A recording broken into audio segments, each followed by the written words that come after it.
Are you an overwhelmed SaaS founder ready to make the leap from leading a team to leading an organization?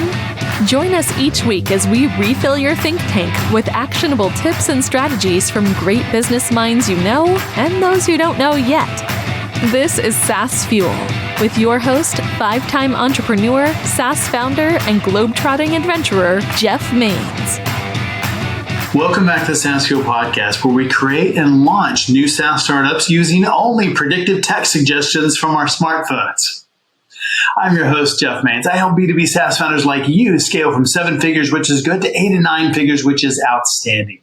We supercharge revenue growth, create premium valuation, and craft a business you're proud of and a life of impact and freedom that you absolutely love.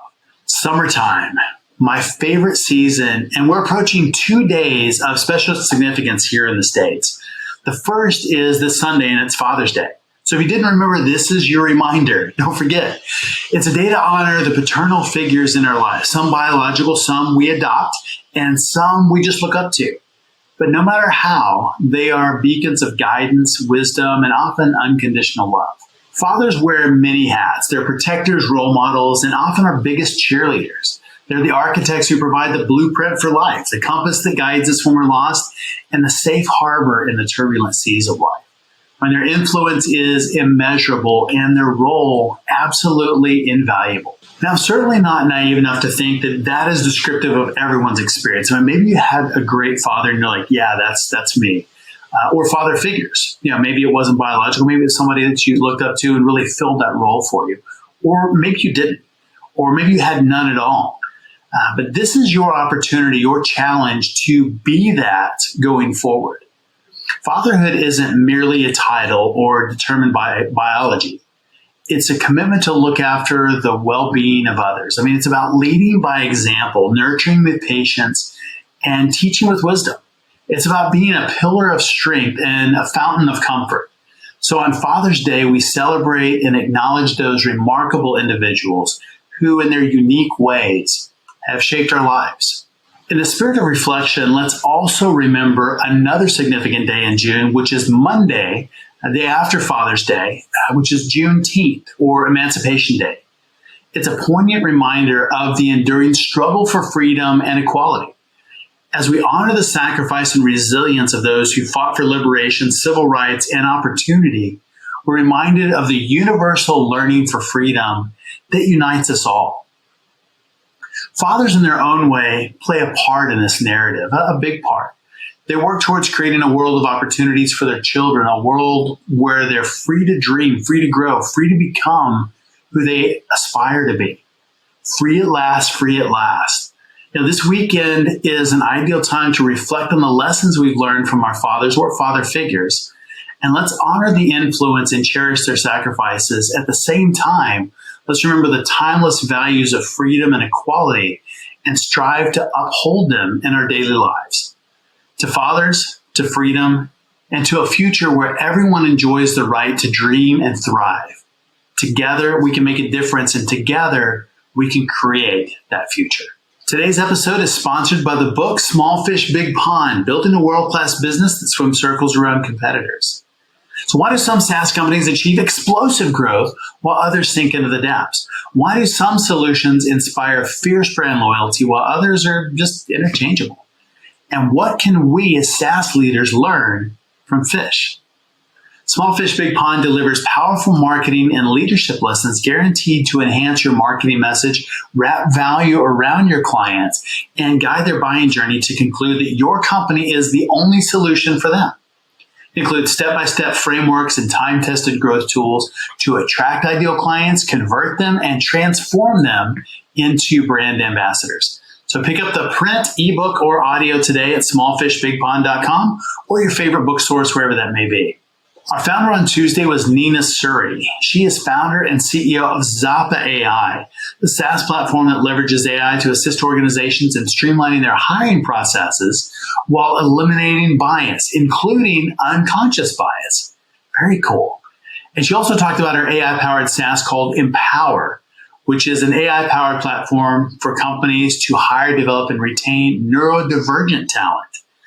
Again, brilliant use cases for AI, and Nina is such a powerful leader.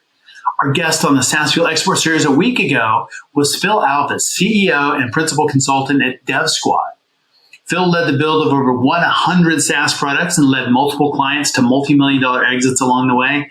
Amazing insights from Phil. I mean, he's just a wealth of knowledge. I mean, 100 products. You learn a thing or two along the way. If you missed either of those episodes, go back and give them a listen. My guest this week is Aaron Zakowski, CEO of Zamo Digital, a marketing agency helping B2B SaaS companies grow revenue with LinkedIn, Facebook, and Google Ads. He is the host of SaaS Marketing Superstars podcast. Welcome an exceptional founder from Los Angeles with a thriving business, podcast, wife, and 6 kids. Perfect guest coming up to Father's Day. Meet Aaron Zakowski. Hey, Aaron, welcome to SaaS Fuel. Hey, Jeff, how you doing? Happy to be here. Well, I'd love to hear about your journey into the world of digital marketing and specifically for SaaS. Yeah, certainly. I guess my background goes back about 15 years. So before I got into digital marketing, I was actually an accountant. I was an auditor at Deloitte, working on off Wall Street with those types of companies. And at a certain point, I moved to Israel and I took a job as a CFO of an e-commerce company. And that just kind of led me down the path of internet marketing. And, this was back around 2006, 2007. And one thing led to another, just fell in love with internet marketing, started doing a bunch of affiliate and SEO stuff back in the day, got into doing some consulting, was really early on doing Facebook ads, kind of got pegged as a Facebook ads guy pretty early on. I think I was one of the first people doing it and blogging about it back as far back as 2009, 2010. And just been enjoying the ride ever since, focusing on Facebook ads for a long time. And then kind of made the shift into SaaS specific, probably around 2014, 2015, thanks to an outreach from a gentleman named Clark Valberg, who turned out to be the CEO and co-founder of InVision, which I'm guessing many people have heard of. Yes. Ultimately, Clark hired me to run ads for InVision. We ran their ads for about 2.5 years. And during that time had, a lot of fun, helped them grow quite a bit, but it opened a lot of doors just kind of getting me into other SaaS companies. And, since that point, been growing my agency, Zamo Digital, for the last 7 years or so, and just really helping to work with about, 100 plus B2B SaaS companies since then, running paid social ads. That's fantastic. And I love the background that it's not just a traditional marketing background, but you have the finance in there. And has that served you and your clients well to really have a good understanding of the financial side of the house as well? I mean, 100%. It was interesting, when I was getting into accounting back, quite a long time ago, one of my mentors told me, that accounting and finance would be the backbone of anything I ever do in business, whether that's marketing, running my own business, working for somebody else, it didn't matter. And I've definitely found that to be the truth. So I think it's understanding numbers. I'm a bit of an Excel geek. So, there's nothing I like more than taking our ad data, throwing it into Excel, running some pivot tables and just kind of seeing what story the data can tell me. But it also has given me a focus on revenue as opposed to just, all the other marketing metrics of impressions and views and clicks and even leads, which is to some extent, really not, the main goal most companies have. We're focused on revenue. So I think the accounting and data background, helps me to really focus on what can we do to drive revenue, not just some of those other, vanity metrics that don't really move the needle for a company. Right. How do you know what a vanity metric is versus something that really matters? How do you determine one or the other? I mean, ultimately, I would look at it as, just start at the bottom of the funnel. Something at the bottom of the funnel matters the most. And that's generally going to be, sales and revenue, right? Above that, you might have, qualified sales or meetings booked are also a pretty important KPI over there. As us running ads, we can't close the deal, but if we're generating the right type of leads that are ultimately, sales qualified, they're booking meetings with the sales team, then we rely on, it's ultimately up to our clients to be able to close those deals, right? And then as you move up that funnel, when you get things, leads are a pretty good indicator of success on an ad campaign, but, if you're just getting leads and they're not closing, then doesn't mean a whole lot. And then obviously you move farther up, whether it's, clicks on your ad, views on your ad, impressions of your ad. Those are all nice. And you want to look at them just to kind of measure the health of an ad campaign. But ultimately, impressions, clicks, et cetera, they're not actually driving business goals and outcomes for you. So how do you know if you have the right leads and kind of the age-old controversy between sales and marketing? Marketing is producing leads and sales saying, I can't close any of these. And marketing is saying, hey, I'm producing all these leads and sales is terrible because I can't close anything. How do you know where the problem is? I mean, ultimately, even as a marketer, I'm going to say, sales is going to have the final say over there, because at the end of the day, like I said before, the goal in any ad campaign that you're running is going to be to drive sales. And if it's not driving sales, then ultimately it's not accomplishing its goal. Now, sometimes it could be, perfect leads, and maybe the sales team just isn't closing them. And, well, then that's on the sales team, right? But if the sales team tells us that, hey, we're doing everything we can to sell to these leads, and they're not qualified, they're not a good fit, whatever the case might be, well, then we're not getting the right leads, right, for our customers. So ultimately, we want to make sure that we're generating a good volume of leads at the right cost. But more importantly, is we want to make sure with all of our clients that we're in close communication with, somebody on the sales team or else a liaison who's talking to the sales team to help us get that feedback to say, hey, these are good leads. Or even better, if we can have a vision into our clients' CRM, typically most of our clients are working on something like HubSpot, then give us access, let us see, where's the field that you guys are using to qualify leads,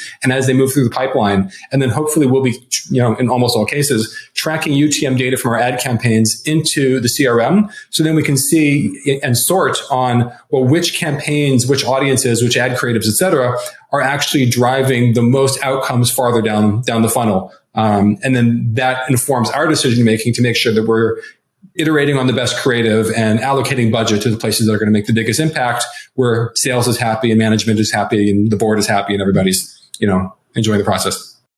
I like that.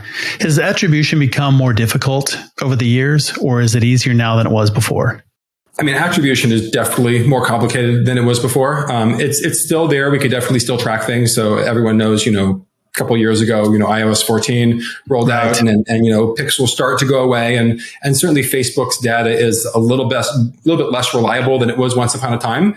And that's frustrating and that's hard sometimes, but, it makes it just more important to us that, we just have to work a little bit harder and make sure that we're tracking things through to the ultimate, truth in the data is going to happen in the CRM. So Facebook or LinkedIn or whatever the ad platform might be saying a certain number of leads that came through. And we want to make sure that number matches to what's actually showing up in the CRM. But at the end of the day, if there's a discrepancy there, which sometimes there is, we're going to trust the CRM, assuming we've got all of our plumbing worked out and we know that every lead's showing up in the CRM, which is typically the case, right? But ultimately, that's going to be the source of truth is the CRM.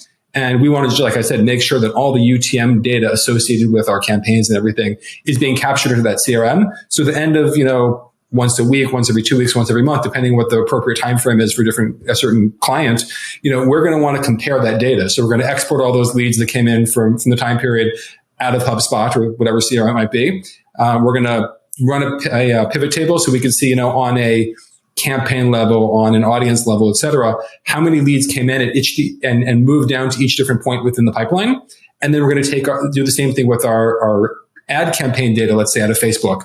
And we're going to take all of our costs, take all of our campaigns, and then sort that down to, well, how much was spent on each of those campaigns and match it up to the CRM data, right? And figure out, okay, we spent, $5,000 in this campaign and it drove 20 leads. So, whatever that cost per lead is. And this one, had, whatever spend and drove this many meetings. So we're going to figure it out. And ultimately what we want to figure out is, well, on each campaign level, comparing the ad spend together with the CRM outcomes, what was our cost per meeting, per sale, per lead, et cetera, on all those things. And the true attribution comes from the capturing of those UTMs. There might be a point where Chrome starts eliminating our UTM data. I don't think that's likely to happen anytime soon, but you never know. But sure. Ultimately that's where we create our source of truth within attribution.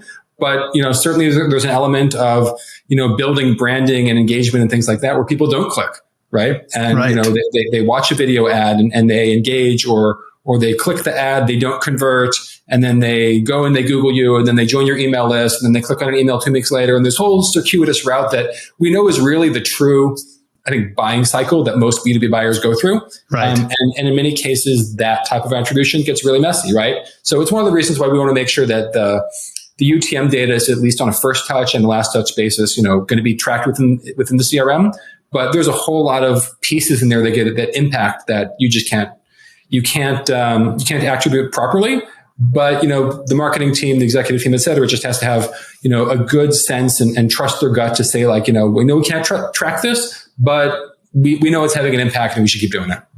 podcasting and something like that, right? Yes, absolutely. Yeah, you don't always know where it comes from. And that may be something that you ask them in the process or in the conversion process. Yep. How did you hear about us? Yeah. So I think it's really important actually to ask that question, whether it's, as a final question in a form when you're capturing a lead, or, maybe one of the first questions as a sales process when you actually get somebody on the phone, like, where did you find us? And oftentimes you'll be surprised by the answer. It isn't what you thought. Yes. Yeah. I love it when the answer is, I don't know. I see you everywhere. I mean, that's just the perfect answer. That's the perfect answer. That means you're doing something right. Right. Or they'll say, I see you everywhere, but then they'll say something specific that resonated with them. It might not be the first touch, but it's the thing that they remember and stuck with them. Right. And so I think that's always interesting to think about just in content of, that really stuck out to you. Why is that? What is it about that? And how can we go do more of it?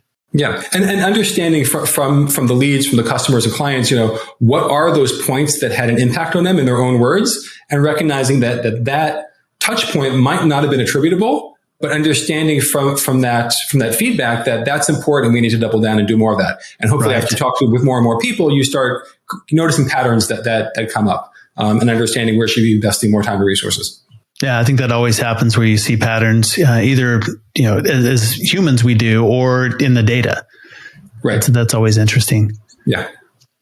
So you mentioned a couple different platforms, B2B SaaS. What platform should we be on? Is LinkedIn better? Is Facebook better? Instagram, YouTube? And where do we put marketing dollars these days?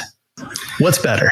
That is a great question. It's hard to say what's better. I think, what's better depends on the company and the market and your LTV, et cetera, right?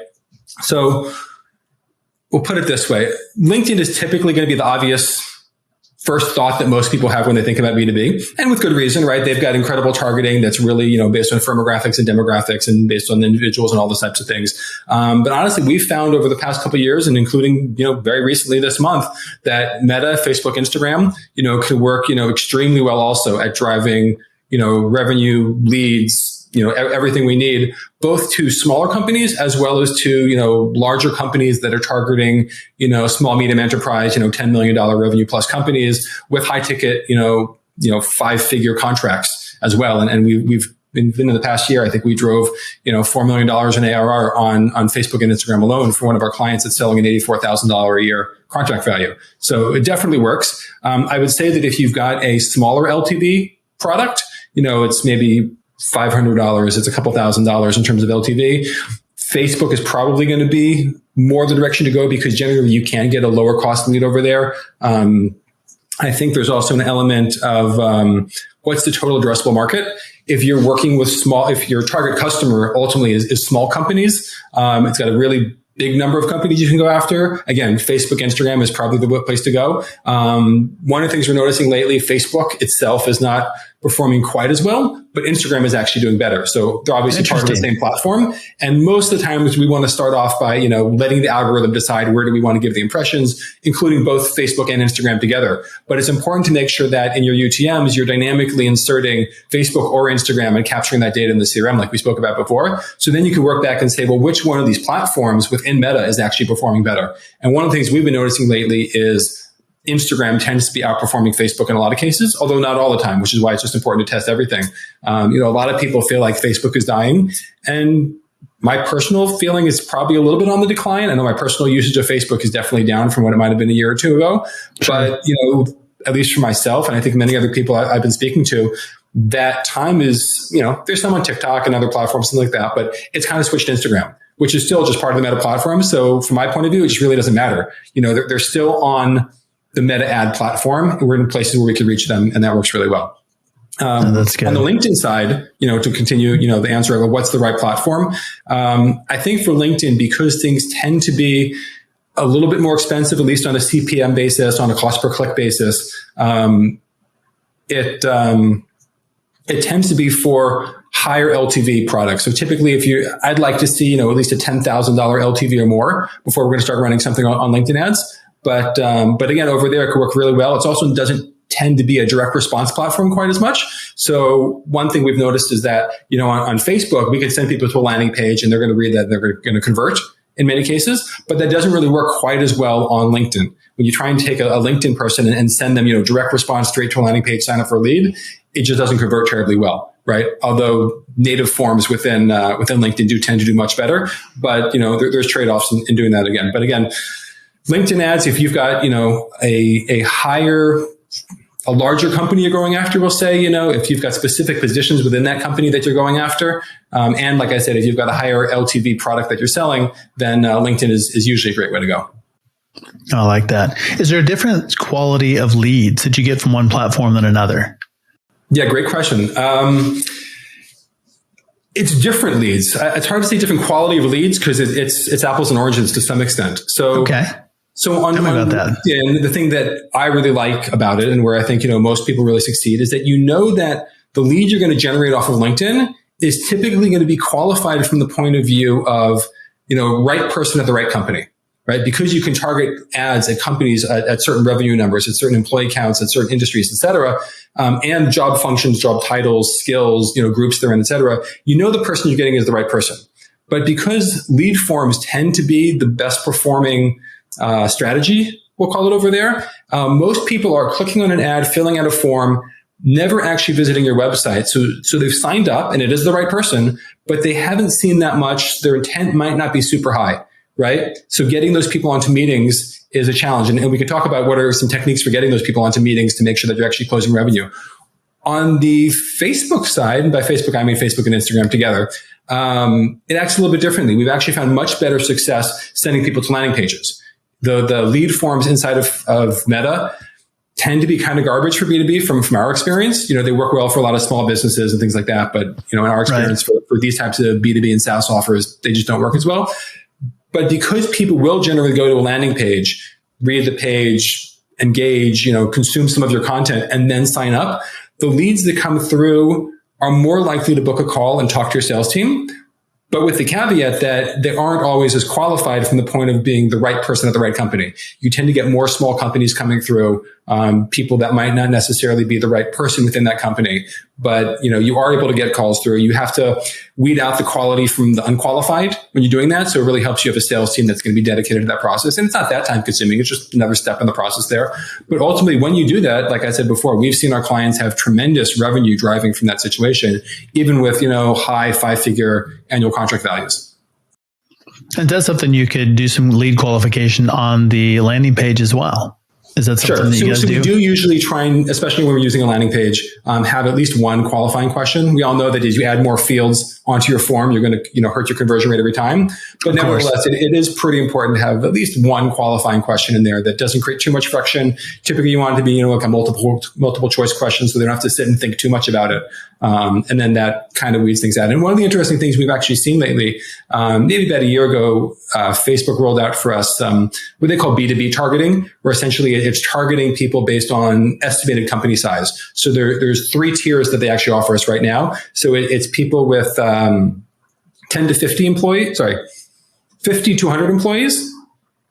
I take that back. It's 10 to 50 employees, 50 to 200 employees, 200 to 500 and 500 plus. I think I messed that up, but there's a couple of tiers over there that you can do company sizes. And we found that when we layer those in, we actually are able to get much larger companies. So for example, one of the companies that we're marketing for right now, we have a qualifying question on the landing page that we're using, which actually asks about your company size, right?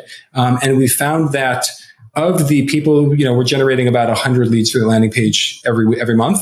And about a third of them are indicating they are 200 plus employees. And then about another third are about 50 to 200 employees of all the people filling out that landing page, which is pretty significant considering that's primarily Facebook, Instagram traffic, and it's 50 plus and 200 plus employees that are actually filling that out. So they're pretty qualified people you can get if you just kind of know the right settings to use over there. And is that something, do you aggregate data among clients to be able to kind of build an intelligence database to know how to target, or is it individual? We haven't aggregated the data to kind of put together that kind of data yet. It'd probably be a pretty fun exercise for us to do, but we have worked with over 100 B2B and SaaS companies over the past couple of years. So we've got a pretty good set of data and just experience to be able to figure out what's working, what's not working. I think that's really helpful, just having that experience, and what's working now. You're not relying on what used to work 2 or 3 years ago or 10 years ago. And also just having the perspective of running multiple campaigns at any given time, as opposed to, a media buyer who might be working internally at a company. They've got their one ad account. They might not necessarily be aware of the trends that are happening at any given time. But by the fact that we're working in multiple accounts at one time, all generally within the B2B SaaS space, we kind of get a sense for trends, whether it's what creatives are working, where are CPMs going, how are people engaging with ads, and any number of other variables that are going on at any given time. Oh, that's really, really good. So you have, real-time tests going all the time. I mean, even within a company. Yeah, 100%. So we're always testing with every client every week. So there's a lot of tests going on. Yeah. So how do you know if an ad is working or not, or how soon do you know that? And so you're able to make adjustments. Sure.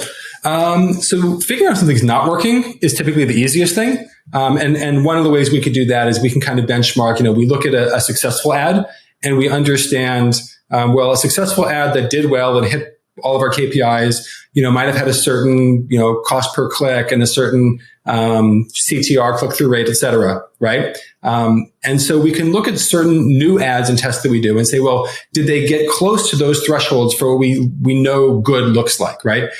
Was the click-through rate, was the cost per click near what we expected to be for success?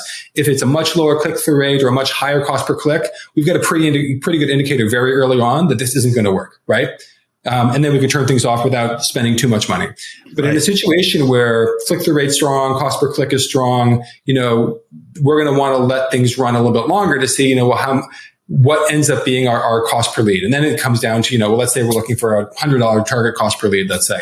So then we're going to want to spend at least $200, if not $300 on that campaign just to see if we get any leads through. You don't want to turn it off too early. I mean, you can turn it off too early when we see those other, cost per click, et cetera, aren't anywhere near where they need to be. But ultimately, if something's getting a good cost per click and engagement and all of those other, kind of vanity metrics, as we say, but I use them to judge the health of a campaign and a new ad, then you just kind of got to let it run for a little while. And the amount of budget you need, is kind of a multiple of what's your target cost per lead or whatever conversion event you're actually optimizing for. So you want to give it, probably at least 3 times your target cost per lead before you turn something off. And if you've got one lead, maybe you want to, then allow it to do, a 5x once you've got one to see if you get another one. Cause it does take time. It's things usually don't hit a home run right out of the bat. It starts to get a couple and then it kind of warms up a little bit as the algorithm starts to understand what's working.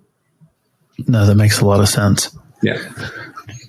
So one of the things that I've heard a few times is, I've tried ads and they didn't work. What are things that you've seen that make ads work, or, why haven't they worked? Yeah. I mean, a lot of people run ads in-house and they try and give a platform a test. And to be honest, they usually give it to some junior marketer who's never run the platform before. Right. And they're going to read it a lot. A lot. You'd be surprised how common it is. We're just running an ad. Yeah. So how hard could it be, right? So they read a couple of blog posts, they watch a couple of YouTube videos and they go and do it, but they've never had experience. And then they'll go and they'll run it with a relatively small budget. And a lot of the time what happens is there's just one or two rookie mistakes that they'll make. They'll check the wrong box, they'll do the wrong setting, they'll optimize for the wrong event, and no fault of their own. They just don't have the experience, right? Sure. And so they spend a little bit of money. They run some ad creatives. Maybe their ad creatives weren't really optimized that well. Maybe their calls to actions weren't very strong. Their offer wasn't very strong. And it doesn't work, right? So I think that's kind of the biggest mistake that a lot of companies get into, right? As opposed to, coming from the beginning to a freelancer, an agency, et cetera, that knows exactly what they're doing, that they've done this before. And not just that they've run ads before, but that they've specifically run ads for B2B and SaaS before, because it's very different than hiring an agency that's done a lot of, local lead gen for, plumbers and things like that, or they've done e-commerce for Shopify stores. Those work very, very differently. And in many ways, those are much, much easier. The running ads for B2B is a bit more complicated. And for many reasons, for what we said before, is that leads aren't where things end. Right? You need to optimize. Targeting is trickier because there aren't as obvious targeting opportunities for B2B in most cases, especially when you're trying to go for bigger companies with bigger, LTV, et cetera, and bigger, conversion value, let's say. But then you've got to, capture a lead into your CRM and move that through. And like we said before, following through to make sure that your leads are ultimately turning into revenue and meaningful conversations. Yeah, that's good. And what are some things that have worked really well that companies need to have in order for leads to be effective? I think the most important thing is that you've got the follow-up in place. And by follow up, that means a couple things. It's having the content to warm up a cold lead. So a lot of the time, again, you've got to differentiate between, when someone does a Google search, let's say, right? They're coming with intent. They're searching for CRM software, right? So they do a search. They find a bunch of CRM softwares. They came to buy something. They're ready to buy, right? Easy sale, right? Very competitive on Google search, but easy sale once they come through as a lead, right? Versus on paid social, which is where we spend most of our time, there isn't intent yet. We're putting our ads in front of the right person, hopefully at the right company, who we believe would really benefit from the products that we're promoting, but they aren't necessarily looking for it right now. And our ad needs to capture their attention enough to get them to raise their hand, fill out a lead form, and say, "Hey, I'm interested in this." But that's happening kind of while they're surfing on Instagram or while they're just kind of scrolling through LinkedIn and things like that. And they can almost forget about it after they filled out a form, right? I've done that, yeah. We've all been there, right? So ultimately what we need to do is get that person onto the call because they did express some interest, right? So they did take the time to fill out that form and submit it. Even if it was a pre-populated form, they still decided to submit. So we need to do things like making sure you've got retargeting, retargeting all of your leads who have not yet closed. You're going to want to target them with all kinds of content that will move them to know, like, and trust you. So by the time they fill their lead, they probably know you, but they don't necessarily like and trust you yet. So you're going to have retargeting content. And when I say retargeting, I primarily mean ads, but this can happen through email as well. And it should be happening through both of those mediums. But you're going to want to think about hitting them with client testimonials, with case studies, with tutorials, with blog posts, with really anything you've got, awards you've won. If you've got, G2 awards, even though we all know those are kind of meaningless, but like buyers still like to see them, I think.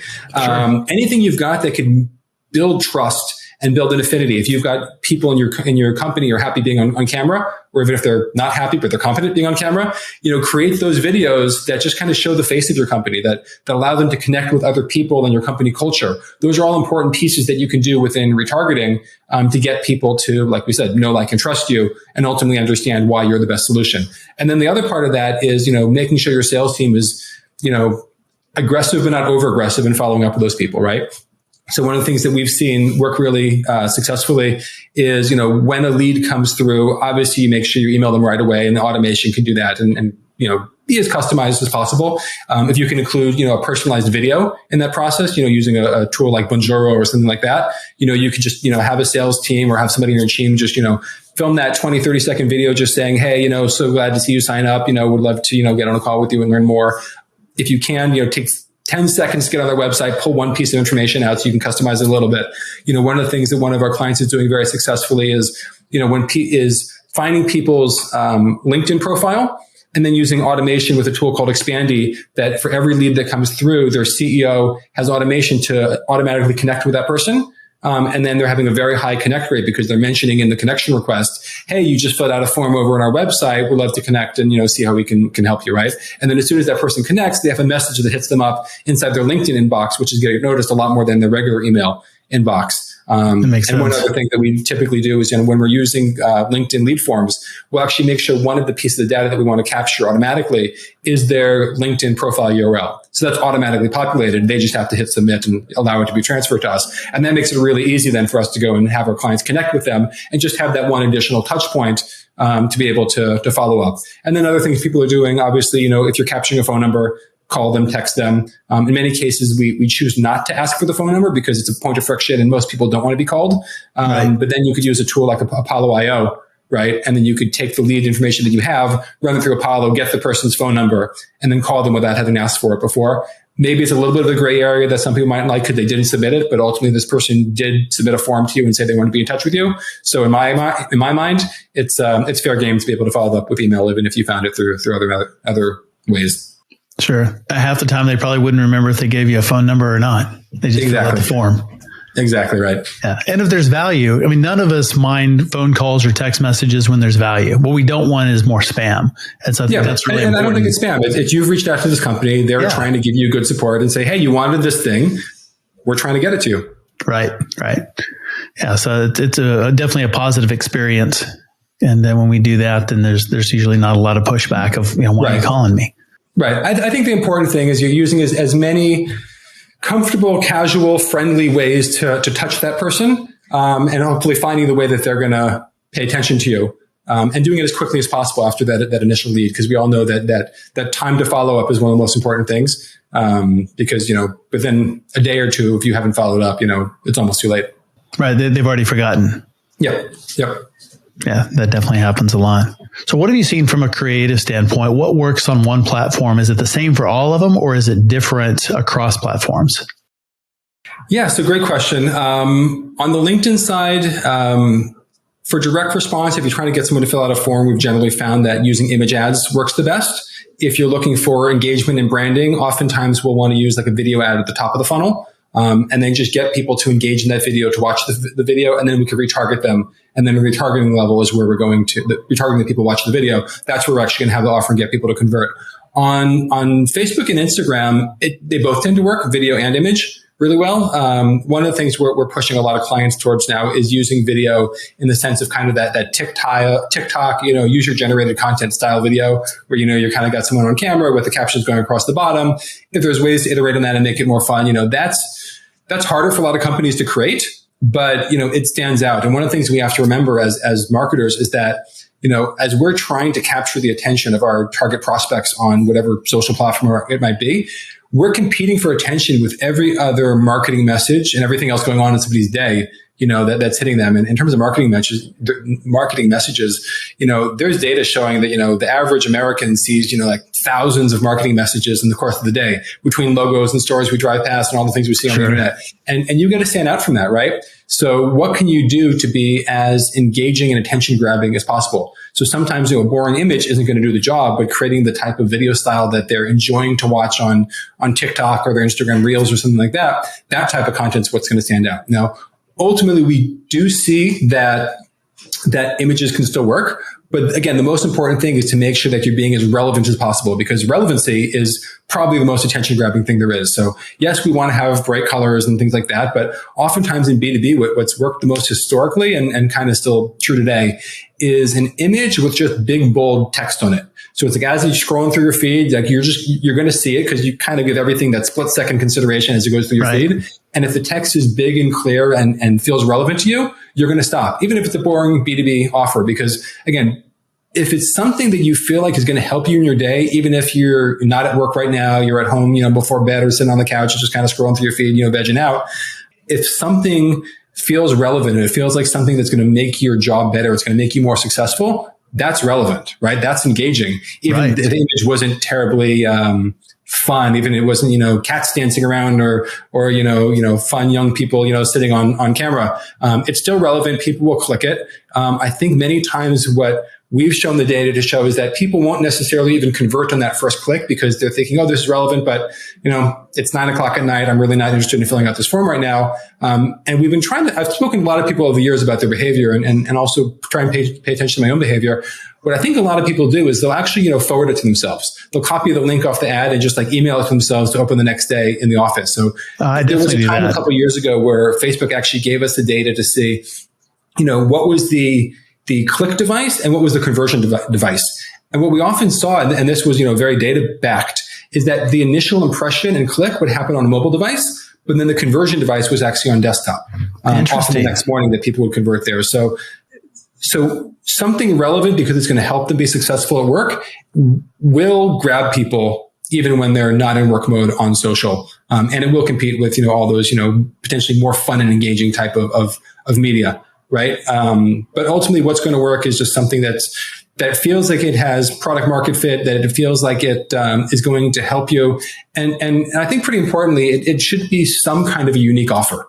And by unique, it might be, let's say you're a CRM, but you're a CRM specifically for healthcare companies or a CRM specifically for construction companies, right? And in those situations, that's unique. You're not Pipedrive or CRM or HubSpot, which is, just a CRM for everybody.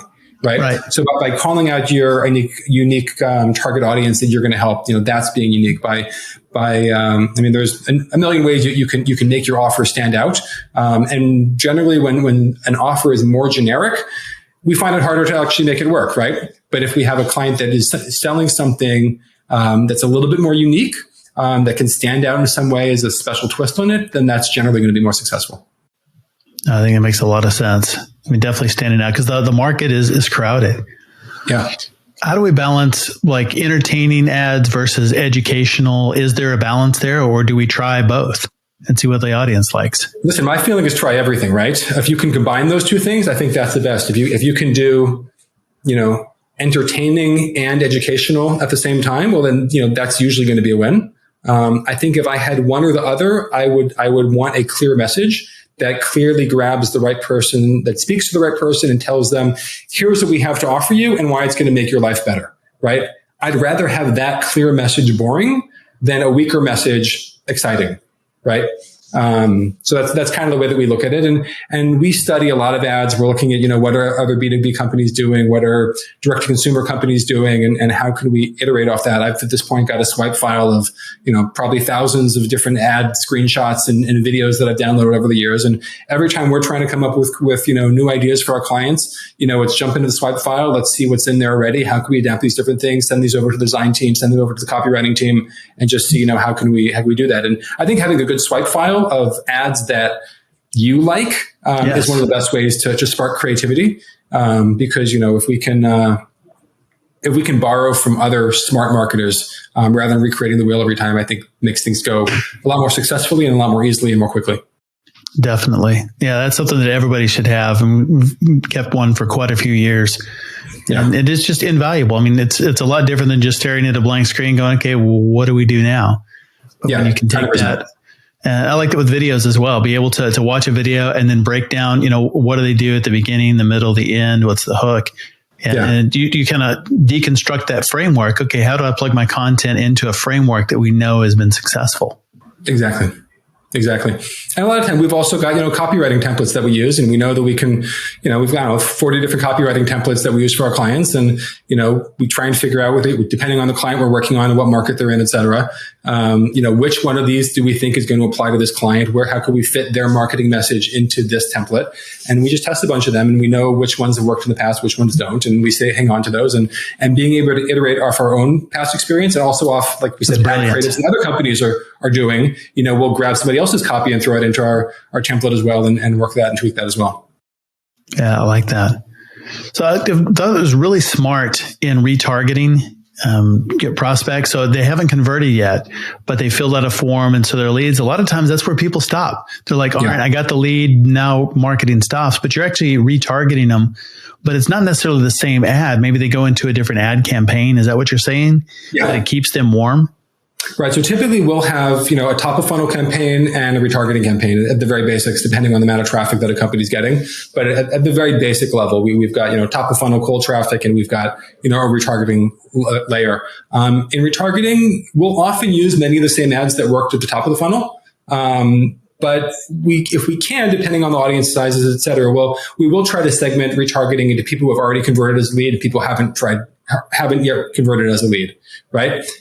So that way the people who have not yet become leads, but they did click and visit the website or watch the video or engage in some other way that we can retarget them, we're still retargeting them with the same message at the top of the funnel, just to kind of get them to complete that first step. And in that case, we might still use the same creatives, but we'll want to rotate always more creatives in there as well. I think where we can have more fun is the retargeting the people who have already filled out a lead form. And those are the people that we want to have all those different types of content that we said before, from testimonials, case studies, white pages. Sometimes it's, get started list, just so they can understand how this process works, how easily can they get started and integrate it into the new software, something like that. And sometimes we'll use those in retargeting people who have not yet converted as a lead also, because if someone's expressed interest by clicking on a lead, visiting a landing page, something like that, and they haven't yet converted even as a lead, we also want them to just kind of build that know, like, and trust and that affinity and understand our brand and our culture and all the reasons that we're so great at that level. And one of the important things, just while we're on retargeting, is the idea that one can start with retargeting. If you've got a lot of other marketing channels that work for your company. Interesting. Google search is working, outbound cold email is working for you, partnerships are working, any other method that's bringing in quality traffic, you're growing your business, you're getting quality leads and visitors to the website, you can turn on the retargeting layer without even thinking about prospecting on paid social. And I think that's a really easy win for a lot of companies. Think about Google search. A lot of companies are paying $30, $50 a click for meaningful keywords, right? And most B2B buyers are not going to convert on that first click. And they're potentially going to click on a couple different companies. They're considering different things. But you know that Google search traffic is smoking hot, right? They came looking for CRM software or whatever the thing they're looking for. Like they have an intent as a buyer right now. So, to be running retargeting to those people should be a no-brainer for like every company. Like hit those people up as much as you can because you've invested so much to get them the first time. You need to push them over the finish line sometimes to complete the lead form, to get them onto a meeting, whatever the next step is that you're trying to push them through that pipeline, right? And so in doing that, retargeting ads is one of the easiest way. And I would recommend everybody who's got traffic and it's good traffic, LinkedIn ad retargeting, meta retargeting, possibly Twitter retargeting also, depending on your audience. Low budgets. You don't need to be terribly active in a campaign that's just running retargeting. It doesn't have to be iterated, and creatives don't have to change that frequently. But just make sure you've got meaningful content that you believe will help somebody to overcome whatever objections they have about doing business with you, all in that retargeting funnel. Again, that's even if you're not running top of funnel on paid social. It's really, really smart because it increases that know, like, and trust factor. So exactly. you're part of the consideration set now, and they're evaluating the options, and they keep seeing you over and over and over. Yeah, and I think it just warms them. And just think about the fact that your competitors might be doing that, right? Right. So imagine if they clicked on your Google ad and someone else's Google ad, and your competitor's running all this retargeting. Who do you think is going to get the sale? It's probably not you. So if you look at it from that point of view, like you're just wasting those Google search dollars potentially by letting people click and spend your money, and then they're going to go and convert with your competitor. So you should be doing everything you can, just like we spoke about with sales follow-up. With retargeting also, you got to be doing whatever you can to follow up with all those high intent visitors. Yeah. All the more reason we need a great agency to be looking out for us in this process, because it is a lot more complicated than just getting in there and running an ad and going, hey, I put it up. What happened? I definitely think a great agency can be quite helpful in these ways. So what is it that makes a great agency? How do we know when we find one? Sure. I mean, I think a great agency is one who has a similar culture that you jive with, just a team that you could work well with. But I mean, that's the most important. I don't know if it's the most important. It's one of the most important things. Yes, just because hopefully you'll be working closely with them, and you'll have an agency with a team that'll work closely with you and take a lot of interest in you, right? So, I mean, you want to have an agency that has experience in your industry. Well, it doesn't have to be your industry per se, but at least your business model. So, I see, B2B generally has very similar business models. I mean, sometimes there's product led and there's sales led, and that's kind of two different models, but within that, whether you're targeting construction companies or healthcare, the way we do things is pretty similar. We just have to change the copy and the offer a little bit, but that's easy, right? So I think somebody that understands, B2B and SaaS marketing is going to be pretty critical. You don't want to hire an agency that specializes most of their clients in e-commerce or, leads from plumbers or something like that, right? And then I would also make sure that you're working with an agency that isn't necessarily handing you off to a junior team, that there are going to be senior strategists that stay involved with your campaign all the time. No one should have the expectation, unless you're hiring a freelancer or a very, very small agency, that, the owner or face of the company is always going to be hands-on, pushing the buttons on your campaign every day. There is usually going to be an account manager, but you want somebody senior on the strategy level who's paying attention to your account. Right. Yes. Who's going to be in there at least, a couple times a week, taking a peek, making sure everything's running smoothly, on calls with the clients, with the SaaS companies, and really just making sure that the strategy at the top and all oversight is happening by a senior person that really knows what's going on. Because an agency really should be an extension of your marketing team. And that's been one of the best compliments that we've ever had, is that, clients have said we feel like an extension of their marketing team. And we try to intimately know their company as well as we can to understand their messaging, their processes. We're inside their CRM. We're trying to get a sense from their sales team of, what's working. It's not like, hey, we sent you, 500 leads this month and they were all crap and you closed one deal and, that one deal closed at $50,000 or something. Well, that's not doing anybody any favors, right? So, right. We try to think about things as about like, well, if we worked for this company, if I was the owner of my client's company, how would I feel about the process that's going on and what would I want from an agency? Wow, that is a fantastic answer. Well, where can people learn more about you and about Zamo online? Sure. So I think the best place where I put the most content out right now is my LinkedIn profile. So definitely feel free to follow me on LinkedIn, but you could also check out the agency website at zamodigital.com or my personal blog, which also hosts my podcast at aaronsakowski.com. That's right. Tell me about the podcast, SaaS Marketing Superstars. That's right. So SaaS Marketing Superstars, I started the podcast at the beginning of COVID, just because, we needed something to do while we were stuck at home, right? But it's been a lot of fun. I've been interviewing marketing leaders at a lot of great companies. I think we're about 30 episodes in at this point. And it's been a lot of fun just interviewing really smart B2B and SaaS marketers about, what are the strategies that are working for them at different points and trying to be as actionable as possible so that, the listeners can really learn from the success of the other companies. That's great. We'll make sure and link that in the show notes. And everybody should go check out Aaron's blog. It is really good content and what he puts up on LinkedIn. Follow him and connect with him. So that does really good stuff. So it's been a great conversation. Really enjoyed talking with you. Yeah. Thanks, Jeff. It was a lot of fun. Thanks, Aaron, for coming on the show and sharing your journey and insights. It's always helpful to hear unique perspective on different ad platforms. He made me think differently about lead quality and lead quantity. I mean, that was absolute gold. One of my favorite things about Aaron is that he just blows up the myth that founders have to choose between business and family. It's not an either or. I mean, do it right. You can become awesome in both. And Aaron is a great example of that. So love having conversations with him. All links, highlights, resources, and full show notes are available at saasfuel.com. If you're getting value and love hearing from people like Aaron, like or follow us at saasfuel.com. And be sure to check out the new YouTube channel for video versions of the podcast, shorts, and some bonus content. Everyone who subscribes this week will get a set of server farm to table salad tongs, adding a touch of tech whimsy to your dining experience. Come back next Tuesday where our founder is Nate Grayek, founder of Sticky, a SaaS that helps creatives book more clients. Nate is also bringing his decade or so of bootstrappy SaaS experience to help us founders reimagine our approach to marketing, go deeper, and unlock predictable growth without weird stuff and cringy ads. And on our SaaS Fuel Expert series, we have Z. Jeremic, founder and CEO of Mass Engines, which maps and automates the customer journey to increase deal velocity and closure, enabling enterprises to optimize lead flow and transform their funnel. We'll see you next time. Happy Father's Day to everyone, and God grant us the grace to contend fearlessly against evil and to make no peace with oppression. Happy Juneteenth, y'all. Enjoy the journey. Thanks for listening to SaaS Fuel. Full show notes for each episode, which includes a summary, key takeaways, quotes, and any resources mentioned, are available at saasfuel.com. Be sure to follow and subscribe wherever you listen to podcasts. And if you're enjoying the content and getting value from these episodes, please leave us a rating and review at ratethispodcast.com/SaaSfuel. We'll be sure to read these out on future episodes.